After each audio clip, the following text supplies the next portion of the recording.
بسم اللہ الرحمن الرحیم۔ السلام علیکم دوستو، دنیا بھر کی خبروں میں آج آپ سنیں گے، لیکن اس سے پہلے اگر ہو سکے تو لائک اور سبسکرائب کا بٹن ضرور دبا لیں، شکریہ۔ قارا باغ ایک بار پھر آذربائیجان اور آرمینیا کی فوجوں کا میدان جنگ بن گیا۔ اقوام متحدہ ایران کے حق میں بول پڑا، روس کی بھی دوسرے ملکوں میں مداخلت پکڑی گئی۔ ملکہ برطانیہ کی آخری رسومات میں کن 3 ملکوں کو مدعو نہیں کیا گیا؟ طالبان کا 40 افغان جنگجوؤں کو مارنے کا دعویٰ۔ ایران، پاکستان اور شمالی کوریا بھی دنیا کو اسلحہ بیچنے لگے۔ عمران خان کا ستمبر میں فائنل کال دینے کا فیصلہ۔ مقبوضہ آبادی پونچھ میں بس کا خوفناک حادثہ، 11 مسافر جان سے گئے۔ بچپن کی وہ علامات جو بعد میں امراض دل کا سبب بنتی ہیں۔ انڈیا میں مساجد پر جوتے پھینکنے کا ایک اور نیا واقعہ۔ تو آئیے چلتے ہیں خبروں کی ڈیٹیل کی طرف۔ آرمینیا نے ایک بار پھر آذربائیجان پر حملہ کر دیا۔ متنازع علاقے قارا باغ ایک بار پھر آذربائیجان اور آرمینیا کی فوجوں کا میدان جنگ بن گیا۔ دونوں جانب سے گولہ باری کا سلسلہ جاری ہے، جس میں مجموعی طور پر درجنوں اہلکار مارے گئے ہیں۔ آذربائیجان اور آرمینیا کی فوجوں کے درمیان گھمسان کی جھڑپ جاری ہے۔ یہ 2020 کے سیز فائر اور آرمینیا کے پسپا ہونے کے بعد کی سب سے بڑی لڑائی ہے۔ آرمینیا کی وزارت دفاع کی جانب سے جاری بیان میں الزام عائد کیا گیا ہے کہ آذربائیجان نے توپ خانے اور آتشی اسلحے کے ساتھ قارا باغ پر حملے کیے۔ اس کے علاوہ گورس، سوٹک اور جرموک کے شہروں پر بھی آرمینیا کے فوجی ٹھکانوں پر گولہ باری کی گئی۔ دوسری جانب آذربائیجان نے آرمنی افواج پر سرحدی اضلاع کے قریب بڑی تعداد میں بارودی سرنگیں بچھانے اور ہتھیار جمع کر کے بڑے پیمانے پر تخریب کارروائیاں کا الزام عائد کیا۔ اموات کے حوالے سے بھی متضاد خبریں سامنے آ رہی ہیں۔ آرمینیا کے 40 سے زائد فوجیوں کی ہلاکتوں کی اطلاع ہے، جبکہ آذربائیجان کے بھی 10 سے زائد فوجی مارے گئے۔ یاد رہے دوستو کہ اکتوبر 2020 میں ایک مہینے کی جنگ میں 300 سے زائد اموات کے بعد روس کی ثالثی میں آرمینیا اور آذربائیجان کے درمیان سیز فائر ہو گیا تھا اور اکثر علاقوں سے آرمینیا نے فوجیں ہٹا لی تھیں۔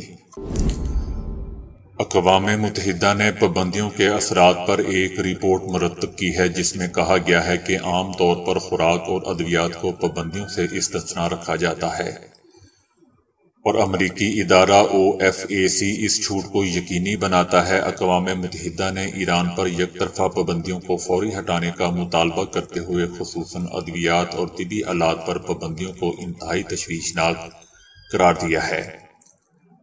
ادویات پر پابندیوں کے ذریعے ایرانیوں کو علاج معالجے میں سنگین رکاوٹیں پیدا کی گئی ہیں۔ یاد رہے دوستو کہ ایران اور 5 عالمی طاقتوں کے مابین ہونے والے جوہری معاہدے کے نتیجے میں ایران ہر اشروں سے عائد پابندیوں کو ہٹایا گیا تھا، لیکن سابق امریکی صدر ٹرمپ نے جوہری معاہدے سے یک طرفہ طور پر دستبرداری کا اعلان کرتے ہوئے دوبارہ سے پابندیاں عائد کی تھیں۔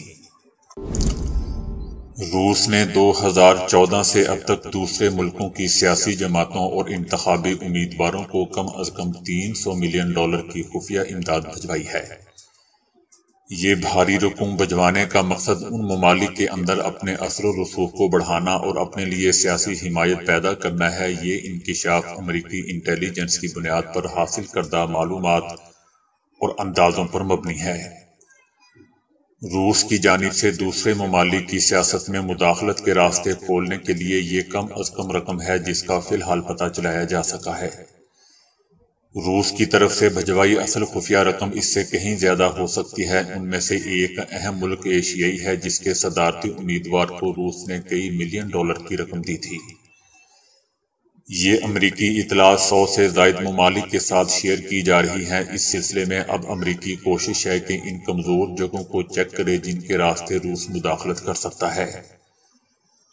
نیز دوسرے ممالک کی بھی حوصلہ افزائی کی جا رہی ہے کہ وہ بھی اپنے ہاں انہی بنیادوں پر کام کر کے روسی مداخلت کو روک سکیں۔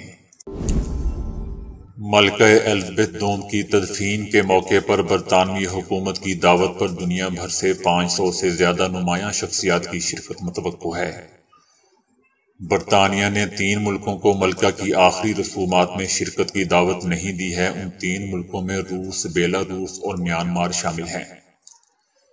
ایران کو لندن میں سفیر کی سطح تک نمائندگی کا کہا گیا ہے۔ روس کو دعوت نہ دینے کی گردش کرتی خبروں پر لندن میں روسی سفارت خانے نے کوئی تبصرہ نہیں کیا۔ یاد رہے دوستو کہ 9 ستمبر جمعے کو روس نے کہا تھا کہ ملکہ برطانیہ کی آخری رسومات میں صدر پیوٹن کی ذاتی موجودگی کا سوال غیر متعلقہ ہے، وہ شرکت نہیں کریں گے۔ طالبان نے دعویٰ کیا ہے کہ انہوں نے شمالی صوبہ پنجشیر میں ایک افغان باغی گروپ کے 40 جنگجوؤں کو مار دیا ہے، جس کی قیادت ایک مرحوم طالبان مخالف کمانڈر کے بیٹے کر رہے تھے۔ پنجشیر وادی 1980 کی دہائی میں دوستو سوویت افواج کے خلاف افغان مزاحمت اور 1990 کی دہائی کے آخر میں اسلام پسندوں کے پہلے دور اقتدار کے دوران طالبان مخالف باغی اڈے کے طور پر مشہور ہے۔ احمد شاہ مسعود کے بیٹے کی سربراہی میں NRF فورسز نے مئی میں طالبان کے خلاف کارروائی کا اعلان کیا تھا۔ ابتدائی لڑائی میں سینکڑوں شہری وادی سے فرار ہو گئے تھے، جس کے بعد یہاں کچھ امن قائم ہوا تھا، تاہم رہائشیوں اور باغی گروپ نے بتایا کہ گزشتہ چند دنوں میں وادی میں تازہ لڑائی شروع ہوئی ہے۔ حکومتی ترجمان ذبیح اللہ مجاہد کا کہنا ہے کہ طالبان فورسز کے ہاتھوں 3 کمانڈروں سمیت NRF کے 40 جنگجو مارے گئے ہیں۔ 101 باغیوں کو گرفتار کیا گیا ہے۔ انہوں نے یہ نہیں بتایا کہ NRF کے جنگجو دراصل کب مارے گئے تھے، جبکہ NRF نے کہا ہے کہ طالبان مارے گئے جنگجوؤں کی تعداد کو بڑھا چڑھا کر پیش کر رہے ہیں۔ ہماری فورسز کے صرف ایک چھوٹے سے گروپ کو طالبان نے پکڑا اور مار دیا۔ ہماری فورسز نے آخری گولی تک ڈٹ کر مقابلہ کیا۔ مسعود اپنے گروپ کی دوستوں سب سے قابل احترام شخصیت اور پنجشیر کے شیر کے نام سے جانے جاتے تھے۔ ان کو 2001 میں امریکہ میں 9/11 کے حملوں سے 2 دن پہلے مار دیا گیا تھا۔ ان کے بیٹے احمد مسعود نے اس کے بعد طالبان کی فورسز کے خلاف محاذ آرائی شروع کی اور ان کی حکومت کو ناجائز قرار دیتے ہوئے اس کی مذمت کی تھی۔ NRF کا کہنا ہے کہ اس کی کارروائی 12 صوبوں میں جاری رہے گی، جہاں اس کی فورسز کی موجودگی زیادہ تر شمال میں ہے۔ یوکرین میں روسی فوجی آپریشن کے پس منظر اور اس کے طول پکڑنے کے نتیجے میں اس کے غیر متوقع نتائج کے پیش نظر ہتھیاروں کی فوری خریداری ضروری ہو گئی ہے۔ کچھ ممالک ہنگامی صورتحال سے نمٹنے کے لیے شمالی کوریا، ایران، پاکستان اور ترکی جیسے ممالک کا سہارا لینے پر مجبور ہیں۔ ہتھیاروں کی عالمی منڈی میں ایک نیا رجحان سامنے آیا ہے، جس کی نمائندگی نئے فروخت کنندگان کرتے ہیں۔ یہ غیر متوقع طور پر مارکیٹ میں داخل ہوئے ہیں۔ فرانس کی طرف سے شائع ہونے والی ایک رپورٹ کے مطابق شمالی کوریا، ایران، ترکی اور پاکستان نے اس انتہائی منافع بخش میدان میں ایک چھوٹا سا مقام بنا لیا ہے۔ گزشتہ ہفتے ایک امریکی رپورٹ میں ایسی دستاویزات سامنے آئی تھی جن میں بتایا گیا تھا کہ روس شمالی کوریا سے لاکھوں میزائل اور مارٹر خریدتا ہے۔ نیو یارک ٹائمز نے اگرچہ اس معاہدے کی تفصیلات ظاہر نہیں کی ہیں، لیکن امریکی جانتے ہیں کہ شمالی کوریا روسی فوج کے زیر استعمال گولہ بارود تیار کرنے کی صلاحیت رکھتا ہے، اور یہ ہتھیار بظاہر یوکرینی محاذوں پر بھیجے جانے کے لیے خریدے گئے تھے۔ امریکی قومی سلامتی نے چند مہینے قبل کہا تھا کہ ایران روس کو کئی 100 ڈرون فراہم کرنے کی تیاری کر رہا ہے۔ ایرانی ڈرون نے روسیوں کو اپنی ایرانی خریداریوں سے فائدہ اٹھانے کی اجازت نہیں دی۔ پاکستان اور ترکی سے نئے فروخت کنندگان سے ڈیلنگ میں روس اکیلا نہیں تھا۔ یوکرین کی ایک مانیٹرنگ سائٹ نے روسی افواج پر پاکستانی گولہ بارود کا انکشاف کیا ہے، جہاں کچھ ویڈیوز میں یوکرین کے فوجیوں کو ایسا گولہ بارود استعمال کرتے ہوئے دکھایا گیا ہے جن پر POF یعنی پاکستان آرڈیننس فیکٹریز کے مہر موجود ہے، یعنی گولہ بارود کی دکانیں پاکستان میں بھی ہیں، اور یہ کمپنی پاکستان میں ہتھیار بنانے والی اہم کمپنی ہے۔ ایک امریکی سفارتکار نے فرانسیسی میڈیا کو بتایا کہ یوکرین کو پاکستانی ہتھیاروں کی ترسیل میں امریکہ کی ثالثی ہو سکتی ہے۔ امریکہ نے پاکستان کو $1.7 بلین کا قرضہ حاصل کرنے میں مدد کی۔ ایسا معلوم ہوتا ہے کہ اس معاہدے میں برطانیہ نے بھی کردار ادا کیا، جس میں برطانوی فضائیہ کے کارگو طیاروں کی راولپنڈی ایئرپورٹ سے بار بار ٹیک آف اور لینڈنگ ہوتی ہیں۔ جہاں تک ترکی کا تعلق ہے، اگرچہ اس نے یوکرین کی جنگ سے فائدہ اٹھایا اور یوکرین کی فوج کو ڈرون فراہم کیے، مگر ترکی کی جانب سے ہتھیار تیار کرنے کی کوشش کئی دہائیوں پرانی ہے۔ ترک صدر رجب طیب اردوان نے اعلان کیا تھا کہ ان کا ملک دنیا کے ان 10 ممالک میں شامل ہو گیا ہے جو جنگی جہازوں کو ڈیزائن، تعمیر اور مرمت کر سکتا ہے۔ عمران خان نے کہا ہے کہ نواز شریف واپس آئے، اس کے استقبال کے لیے تیار ہوں۔ عمران خان نے ستمبر میں فائنل کال دینے کا فیصلہ کیا ہے۔ جن کے پاس مینڈیٹ نہیں ان کو چیف آف آرمی کا اختیار نہیں دیا جا سکتا۔ بس بہت ہو گیا، اب مزید وقت نہیں دے سکتا۔ ملک کی خاطر میرے تحمل اور برداشت کو میری کمزوری سمجھا گیا۔ عمران خان نے کہا کہ اگر ٹیم میرٹ پر نہ بنے تو 50 لاکھ کے ملک نیوزی لینڈ کی ٹیم 22 کروڑ کے ملک کو شکست دے دیتی ہے۔ مسلمان ممالک بادشاہت کی وجہ سے تباہ ہوئے۔ عمران خان نے کہا کہ جن کو جیل میں ہونا چاہیے تھا وہ اقتدار کے ایوانوں میں بیٹھے ہیں۔ 2 خاندانوں نے اپنی کرپشن اور لوٹ مار کے لیے سارے ادارے تباہ کر دیے۔ بیرونی سازش کے ذریعے چور دروازے سے آنے والوں کو اہم تقرریوں کا اختیار نہیں دیا جا سکتا۔ انہوں نے کہا کہ ان 2 خاندانوں کے ادوار میں ہی بنگلہ دیش اور بھارت پاکستان سے آگے نکل گئے تھے۔ ملک دلدل میں پھنس رہا ہے، یہ حکومت رہی تو آگے اندھیرا ہی اندھیرا ہے۔ دوسری طرف جماعت اسلامی کے امیر سراج الحق نے کہا ہے کہ پی ڈی ایم اور پی ٹی آئی کی سیاست اسٹیبلشمنٹ کی مرہون منت ہے۔ اسٹیبلشمنٹ کو چاہیے کہ وہ سیاست سے دور رہے۔ دفاعی ادارے آرمی چیف کے سربراہ کی تقرری کے لیے وزیر اعظم کا ثوابدیدی اختیار ختم کر کے اسے چیف جسٹس سپریم کورٹ کی تقرر کی طرز پر رائج کرنا چاہیے۔ آرمی چیف کی تقرری کے لیے دونوں جماعتوں کی دلچسپی کچھ اور ہی ظاہر کرتی ہے۔ ایسا دوستو جماعت اسلامی کے امیر سراج الحق کا کہنا ہے۔ پونچھ جانے والی منی بس سرحدی علاقے ساویان کے قریب کھائی میں جا گری۔ اس حادثے میں 11 افراد مارے گئے اور 25 زخمی ہو گئے۔ بس پونچھ ضلع کی تحصیل منڈی میں لائن آف کنٹرول کے قریب ساویان کے مقام پر حادثے کا شکار ہوگی۔ بس میں 36 افراد سوار تھے۔ زخمیوں کو قریبی ہاسپٹل میں داخل کرایا گیا ہے، جبکہ فوج، پولیس اور مقامی دیہاتیوں کی جانب سے جائے وقوع پر مشترکہ ریسکیو آپریشن جاری ہے۔ مرنے والوں کے لواحقین کی مدد کے لیے 5 لاکھ روپے دیے جائیں گے۔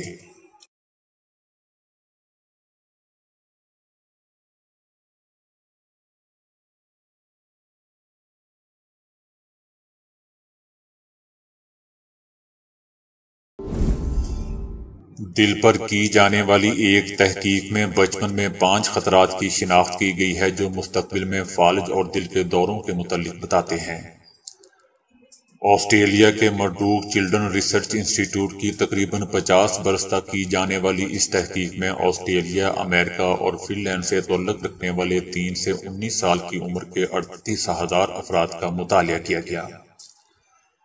تقریباً نصف صدی تک جاری رہنے والے اس تحقیق میں معلوم ہوا کہ باڈی ماس انڈیکس، بلڈ پریشر، کولیسٹرول، خون میں موجود چکنائی اور نوجوانی میں کی جانے والی سگریٹ نوشی کا تعلق امراض دل سے تھا۔ انڈین ریاست کرناٹک کے بلاری ضلع میں پولیس نے ایک مسجد پر جوتے پھینکنے کے الزام میں 4 افراد کو گرفتار کر لیا ہے۔ مسجد پر جوتے پھینکے جانے کا واقعہ دوستو بلاری ضلع کے علاقے سیرو گپا میں پیش آیا۔ پولیس کا کہنا ہے کہ ہندو تہوار گنیش اور سرجن کے دوران کچھ افراد نے مسجد پر جوتے پھینکے، جس کا مقصد علاقے میں مذہبی فسادات کروانا تھا۔ ہم نے 4 افراد کو گرفتار کر لیا ہے اور قانون کے مطابق ان کے خلاف کارروائی کی جا رہی ہے۔ 4 افراد کی گرفتاری ویڈیو کی مدد میں عمل میں آئی۔ مختلف ممالک سے تعلق رکھنے والے کئی سائنسدانوں کے ایک گروپ نے اپنے مشترکہ تحقیقی آرٹیکل میں خبردار کیا ہے کہ اگر سوشل میڈیا پر انسانوں کے اجتماعی طرز عمل اور سوچ میں تبدیلی کو نہ سمجھا گیا تو یہ ٹیکنالوجی پوری انسانیت اور انسانی تہذیب کو تباہ کر کے رکھ دے گی۔ معتبر on line magazine proceeding of the national academy of sciences کے تازہ شمارے میں شائع ہونے والی اس رپورٹ کے 17 مصنفین مختلف سائنسی موضوعات کے ماہر ہیں، جن کا تعلق حیاتیات، نفسیات، اعصابیات اور ماحولیات سمیت کئی شعبوں سے ہے۔ ماہرین نے اپنے تمام نکات کو مجموعی طور پر کرائسس ڈسپلن کا عنوان دیتے ہوئے زور دیا ہے کہ انٹرنیٹ اور سوشل میڈیا کی بدولت انسانوں کے باہمی رابطے نہ صرف بہت بڑھ چکے ہیں بلکہ ان کی پیچیدگی بھی ماضی میں انسانی سماج کی نسبت کئی گنا زیادہ ہو چکی ہے۔ ہمیں ڈر ہے کہ اگر وسیع تر انسانی پیمانے پر ٹیکنالوجی کے اثرات نہ سمجھے گئے تو ہم آنے والے برسوں میں کسی غیر ارادی اور غیر متوقع تباہی کا شکار بھی ہو سکتے ہیں۔ اس آرٹیکل میں دوستو ماہرین نے خبردار کیا ہے کہ آج ہم انسانوں کے اجتماعی طرز عمل پر ٹیکنالوجی کے اثرات سمجھنے سے قاصر ہیں، جس کا نتیجہ نہ صرف جمہوری بلکہ سائنسی ترقی میں رکاوٹوں کی صورت میں ظاہر ہو رہا ہے۔ انہوں نے کرونا وبا کی عالمی وبا میں غلط اور بے بنیاد خبروں کے وسیع تر پھیلاؤ اور اس پھیلاؤ سے برآمد ہونے والے سنگین رزلٹ کو اس امر کی تازہ ترین مثال کے طور پر پیش کیا۔ اس کے علاوہ انتخابات میں سوشل میڈیا سے پھیلائی جانے والی افواہوں کے اثرات بھی اسی بڑے اور پیچیدہ مسئلے کا ایک حصہ ہے۔ مستقبل میں بھی ہم جدید ٹیکنالوجی سے پیدا ہونے والے ایسے ہی غیر ارادی، غیر متوقع اور منفی نتائج کا بڑے پیمانے پر سامنا کر سکتے ہیں، جن میں انتخابی دھاندلی کے ساتھ ساتھ بیماری، پرتشدد، انتہا پسندی، خشک سالی اور جنگی حالات تک شامل ہو سکتے ہیں۔ دوستو یاد رہے کہ اپنے آرٹیکل میں ان سائنسدانوں نے سوشل میڈیا کو مکمل طور پر غلط قرار نہیں دیا بلکہ مختلف مواقع پر سوشل میڈیا کے کردار کو سراہا بھی ہے۔ مثلاً یہ کہ معاشرے کے وہ طبقات جو اقلیت میں ہے یا سماج میں ان کی بات نہیں سنی جاتی، آج وہ بھی سوشل میڈیا کی بدولت اپنے مسائل سے ایک وسیع حلقے کو آگاہ کر سکتے ہیں، جیسا کہ روہنگیا میں مسلمانوں کی نسل کشی یا فلسطین پر ہونے والا ظلم وغیرہ۔ ایک اہم انکشاف ہوا ہے کہ دمے، ڈپریشن اور شوگر کی عام ادویات اگرچہ اپنا اثر تو کرتی ہیں لیکن طویل مدتی اثر میں یہ آنتوں کے بیکٹیریا میں جمع ہوتی رہتی ہیں اور آگے چل کر کئی ادویات کے اثر کو کم کر دیتی ہیں یا کر رہی ہیں۔ کیونکہ ادویات کے جمع ہونے سے بیکٹیریا غیر معمولی طور پر تبدیل ہو رہے ہیں۔ سائنسی میگزین نیچر میں شائع ہونے والی ایک رپورٹ کے مطابق بعض بیکٹیریا کیمیائی طور پر بعض ادویات کو بدل سکتے ہیں، جسے بائیو ٹرانسفارمیشن کا عمل کہتے ہیں۔ کئی عام ادویات دھیرے دھیرے سے بیکٹیریا میں جاتی رہتی ہیں اور نہ صرف انہیں اندر سے بدلتی ہیں بلکہ ان کے افعال بھی بدل دیتی ہیں۔ اب خیال یہ ہے کہ بیکٹیریا کے بدلنے سے براہ راست نئی دواؤں پر اثر پڑ سکتا ہے اور جس سے دوا کے مضر اثرات بڑھ سکتے ہیں۔ ہمارے معدے، آنت اور نظام ہاضمہ میں سینکڑوں ہزاروں اقسام کے بیکٹیریا پائے جاتے ہیں جو نہ صرف صحت بلکہ امراض میں بھی اہم کردار ادا کرتے ہیں۔ ہر انسان میں اس کی ترتیب مختلف ہوتی ہے، ان کے بگڑنے سے موٹاپا، امنیاتی نظام اور دماغی امراض بھی پیدا ہو جاتے ہیں۔ دوستو لوگ ہماری کامیابی یا خوشی سے جلتے ہیں، اس بات کا اندازہ ہم ان کے برے رویے سے لگا سکتے ہیں۔ لیکن دنیا میں ایسے فنکار بھی موجود ہیں جو بہت آسانی سے اپنے اندر کا زہر چھپا کر بظاہر ہمارے سامنے میٹھے بنتے ہیں لیکن وقت پڑنے پر ہمیں نقصان پہنچانے سے نہیں چوکتے۔ وہ لاکھ اپنی جلن پر پردہ ڈالیں لیکن آپ کو ان کے اندر کا بغض آخر نظر آ ہی جائے گا۔ مثلا اگر کوئی کہے کہ میں نے سنا ہے کہ تم کو نوکری مل گئی ہے، بہت مبارک ہو، لیکن وہ کمپنی تو ایسے لوگوں کو ہی ملازمت دیتی ہے جو کم تجربے کار ہوں، خیر پھر بھی آپ کو مبارک ہو۔ دیکھا دوستو آپ نے کس طرح مبارکباد میں طنز چھپا ہوا تھا۔ یہ طنزیہ رویہ یا اگلے کو نیچا دکھانے کی کوشش کرنا یہ ثابت کرتا ہے کہ آپ ایک حاسد کے ساتھ بیٹھے ہوئے ہیں۔ حاسد دوست کی ایک نشانی یہ بھی ہے کہ وہ کبھی آپ کی پرانی غلطیاں نہیں بھولتا اور وقتاً فوقتاً آپ کو یاد دلاتا رہتا ہے تاکہ آپ کبھی خود پر بھروسہ نہ کر سکیں۔ آپ کبھی اپنی خوشیاں اور کامیابیاں اپنے دوستوں یا رشتہ داروں کے ساتھ بانٹنا چاہتے ہیں، لیکن ان میں سے کچھ ایسے بھی ہوتے ہیں جن سے آپ کی کامیابی ہضم کرنا مشکل ہو جاتا ہے۔ اکثر ایسا بھی ہوتا ہے کہ آپ کے دوست یا رشتہ دار کو خود بھی اس بات کا پتہ نہیں چلتا کہ وہ آپ سے حسد کا شکار ہے۔ ایسے حاسد لوگ آپ کی غیر موجودگی میں خود کو آپ سے اچھا ثابت کرنے کے لیے دوسروں سے باتیں کرتے رہتے ہیں۔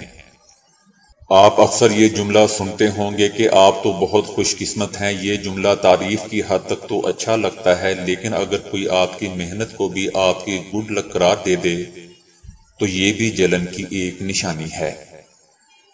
مثال کے طور پر آپ نے کوئی ایسا امتحان پاس کر لیا جس کے لیے آپ نے دن رات بہت محنت کی، اور پھر بھی آپ کا دوست آپ کی محنت کو سراہنے کی بجائے تمام صحرا قسمت کے سر ڈال دے، تو جان لیں کہ یہ اس کا حسد ہے۔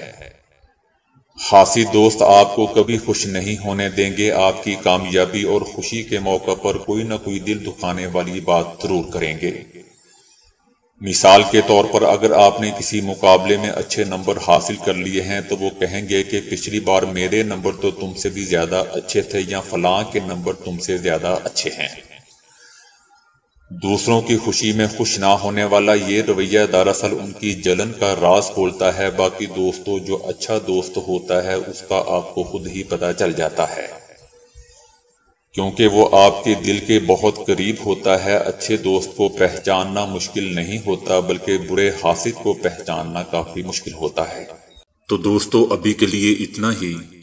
ویڈیو کو لائک اور شیئر کرنے کا بہت بہت شکریہ۔